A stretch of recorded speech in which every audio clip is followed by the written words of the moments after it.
नमस्कार, आप news 4 nation देख रहे हैं। मैं हूं आपके साथ वंदना। हमारे साथ बात करने के लिए है जदयू एमएलसी रीना देवी। कैसे देख रहे हैं जिस तरह से सदन की कार्रवाई हुई, कई प्रश्न सत्ता पक्ष हो या विपक्ष के द्वारा उठाए गए, लेकिन मंत्रियों की तरफ से जो सवाल का जवाब दिया गया, क्या आप लोग खुश थे? देखिए, सत्ता पक्ष हो या विपक्ष हो, सभी का एक ही मूल मकसद होता है कि जनप्रतिनिधि होने के नाते जो समाज की और जनता की जो समस्याएं हैं, उन समस्याओं को पटल पे ला करके विधान परिषद के समक्ष रखना और समस्याओं का समाधान करना। तो माननीय नीतीश कुमार की सरकार है और इस सरकार में सभी जितने भी माननीय मंत्री हैं वो पूरी कोशिश करते हैं कि समस्याओं का समाधान हो, और मैं समझती हूँ कि समस्याओं का समाधान हो भी रहा है। अभी कुछ नए मंत्री हुए हैं और उन मंत्रियों के द्वारा जो भी प्रश्न के उत्तर दिए जा रहे हैं, मैं समझती हूँ कि आगे चल कर के इसमें और ज़्यादा सुधार होने की संभावनाएं हैं।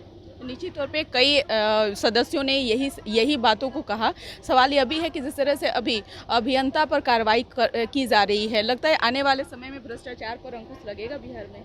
निश्चित रूप से हमारी जो सरकार है वो न किसी को फंसाती है न बचाती है। आपने देखा है पहले भी इस तरह के कार्रवाइयाँ होती रही हैं, और जो भी भ्रष्टाचार में लिप्त हो, भ्रष्टाचारी हो, कोई नेता हो या कोई अधिकारी हो, तो वो छूटने का काम नहीं होगा, उस पर कार्रवाई होगी। और ये हमारी सरकार की सबसे बड़ी जो भ्रष्टाचार पे जीरो टॉलरेंस की जो नीति है, यही है। निश्चित तौर पे महिलाओं के उत्थान हो या फिर महिलाओं के सशक्तिकरण की बात हो, मुख्यमंत्री नीतीश कुमार करते हैं, लेकिन विपक्ष की ओर से जिस तरह से आरोप लगाया गया कि महिलाओं के लिए नीतीश कुमार कुछ नहीं किए हैं, चाहे वो कोई भी क्षेत्र में हो, लेकिन जिस तरह से क्या कहेंगे आप? देखिए, विपक्ष का काम है हर बातों पे टीका टिप्पणी करना और सत्ता पक्ष को जो है बताना कि ये काम उन्होंने नहीं किया। लेकिन पूरा का पूरा बिहार ये जानता है, और सिर्फ बिहार नहीं, पूरा भारतवर्ष ये जानता है कि जिस तरह से बिहार में महिलाओं की जो स्थिति थी, आज उसमें बहुत ही सुधार हुआ है। और ख़ास करके न शहरों में, सिर्फ ग्रामीण इलाकों में भी महिलाओं में बहुत ज़्यादा सुधार हुआ है।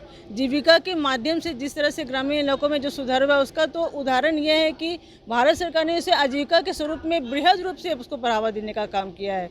आरक्षण के रूप में पंचायतों में 50% का आरक्षण देकर के जिस तरह से माननीय मुख्यमंत्री जी ने महिलाओं को मुखिया और अनेक प्रतिनिधियों के रूप में, पद के रूप में उनको स्वरूप देने का काम किया है, चाहे वो जिला परिषद है या पंचायत समिति सदस्य है या वार्ड सदस्य है, मेयर, उप मेयर, निकाय चुनाव में भी और नगर निगम के चुनाव में भी उनको जितना सम्मान देने का काम किया है, मैं समझती हूँ इतना सम्मान किसी भी मुख्यमंत्री ने इसके पूर्व में नहीं किया था।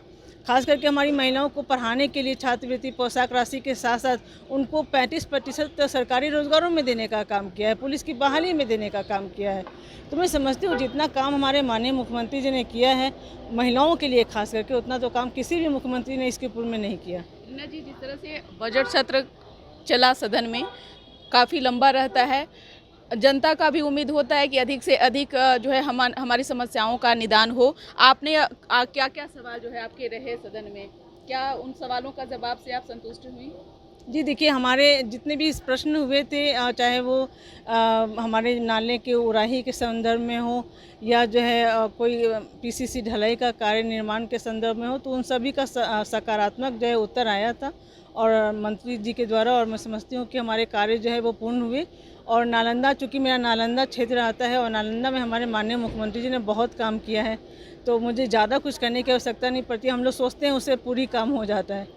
तो हमारे क्षेत्र में तो बहुत काम पहले से भी हो रखा है, और जो भी छोटी मोटी काम होती रहती हैं और नहीं हुआ रहता है तो हम लोग बोलते हैं, और जिला कमेटी में भी हम लोग की बातें रखी जाती हैं। प्रभारी मंत्री भी जब आते हैं तो हम लोग उनके समझ में जब बातें रखते हैं तो हमारे काम हो जाते हैं, तो बहुत ज़्यादा हम लोग की समस्याएं होती नहीं। एक सवाल है, राजनीति खूब हो रही है बिहार में ईद को लेकर के बीजेपी के मंत्री हैं नीरज कुमार बबलू, उन्होंने कहा कि अगर किसी मुस्लिम भाइयों को नमाज पढ़ना है तो मस्जिद में पढ़ें, सड़कों पर ना पढ़ें। या दूसरी बात कि उन्होंने मांसाहार पर जो है उन्होंने कहा है कि मांसाहार पर रोक लगनी चाहिए। उस दिन क्या कहती हैं आप? देखिए, नीरज बबलू जी का मुसलमानों के मांसाहार पे कोई टिप्पणी करना या किसी समारोह में भाग लेना, ये उनका व्यक्तिगत टिप्पणी हो सकता है।